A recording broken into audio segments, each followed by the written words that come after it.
Nima deydi?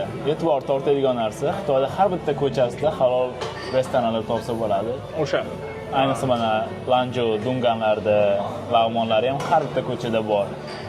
keyingi safar shu dunganlarni ovqatlari, ya'ni Lanzhou haqida ham video qilamiz. Ularda ham juda ham taomlar ko'pda menyusida. Ularda ham ko'p. Birov tanlab yeb ko'rarmiz. Masalan, hozir endi somsani tatib ko'raylik.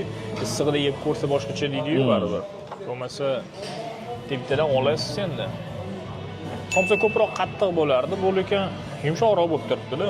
Shunaqa.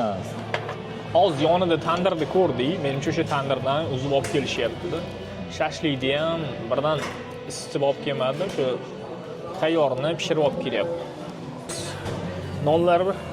Nonlar ham bor-da, non top bo'lmaydiganlar uchun 8-9 xil non bor. Nonlar ko'rganda har xil turdagi nonlar bor mana. Xitoyga tashrif buyurmoqchi bo'lgan odamlar ko'pchiligi o'sha Uyg'ur ovqatlarida qiynalmaydi deb o'ylayman. Biz aytib o'tgandek, Lanzhou bor edi. Lanzhouga borsiz ham yoki Uyg'urlar masalan mana shunaqa maxsus restoranlarga borsiz ham bemalol halol ovqatlar topib yeyish mumkin. Yoniga mana ko'k choy bilan qora choyga chopib berishadi.